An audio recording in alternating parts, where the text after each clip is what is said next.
Bismillahirrahmanirrahim. Assalamualaikum warahmatullahi wabarakatuh. Perkenalkan, nama saya Uswatun Hasanah Ahmad dengan NIM A1D521061 dari Prodi Administrasi Pendidikan, Fakultas Keguruan dan Ilmu Pendidikan.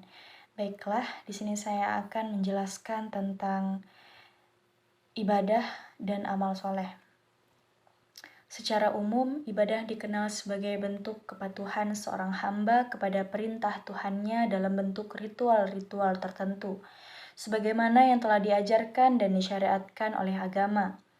Dan amal soleh dikenal sebagai segala bentuk perbuatan baik manusia di muka bumi, yang mengikuti semua ajaran-ajaran dan petunjuk agama. Dengan demikian, secara umum, orang yang beribadah dan beramal soleh adalah orang-orang yang mengikuti segala perintah agamanya dan meninggalkan segala larangan agamanya. Bagi orang yang mengikuti dan melaksanakan segala perintah Allah Subhanahu wa Ta'ala dan meninggalkan segala larangannya, bisa disebut sebagai abid atau ahli ibadah, atau mutakin, orang yang bertakwa. Sedangkan bagi orang yang tidak mengikuti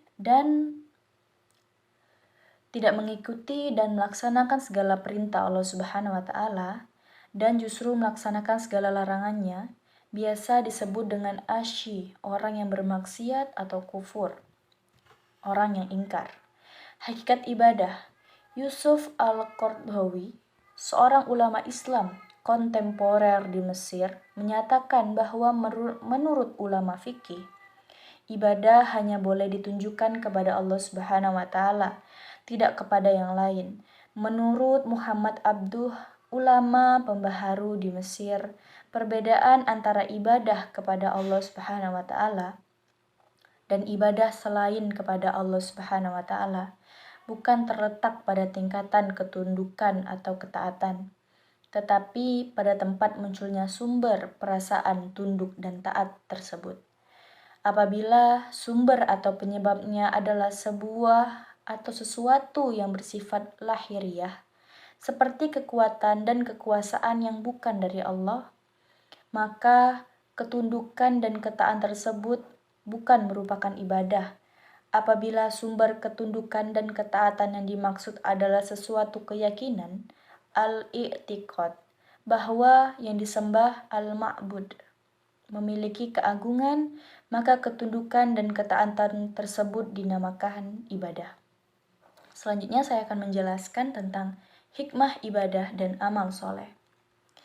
Setiap ibadah dan amal soleh yang dilakukan seorang muslim, maka baginya akan mendapatkan ganjaran pahala dan balasan yang berlipat ganda dari Allah Subhanahu wa Ta'ala, terutama di akhirat kelak, sebagaimana janji-janji Allah Subhanahu wa Ta'ala. Firman Allah Subhanahu wa Ta'ala berbunyi, maka barang siapa mengharap perjumpaan dengan Tuhannya, maka hendaknya ia mengerjakan amal yang soleh, dan janganlah ia mempersekutukan seorang pun dalam beribadah kepada Tuhannya. Quran Surah Al-Kahfi ayat 110. Barang siapa yang mengerjakan amal-amal soleh, baik laki-laki maupun wanita, sedang ia orang yang beriman, maka mereka masuk ke dalam surga dan mereka tidak dianiaya walaupun sedikit pun. Diterima atau tidaknya ibadah itu sebenarnya merupakan hak Allah Subhanahu wa Ta'ala. Manusia hanya bisa melihat indikatornya, yang antara lain terkait kepada dua faktor yang penting, yaitu yang pertama, ibadah harus dilaksanakan atas dasar ikhlas.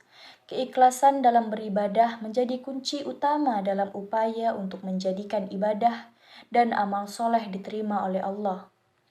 Baik ibadah madahah maupun ibadah sosial, hendaknya dilakukan dengan ikhlas, dengan penuh keimanan dan hanya mengharapkan ridho Allah Subhanahu wa Ta'ala.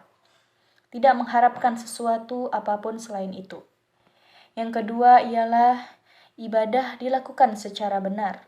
Setelah ikhlas, indikator yang paling dipersyaratkan dalam kesempurnaan ibadah adalah benar tata cara pelaksanaannya sesuai dengan petunjuk syariat. Kedua faktor ini juga sebenarnya saling berkait dan tidak dipisahkan. Artinya, meskipun pelaksanaan ibadah kita ikhlas, tetapi tidak benar, maka ibadah belum sempurna, seperti ikhlas melaksanakan ibadah sholat subuh. Sholat subuh, khusyuk tetapi dilaksanakan menjadi 4 rakaat, maka sholatnya tidak sah, begitupun sebaliknya. Terima kasih. Assalamualaikum warahmatullahi wabarakatuh.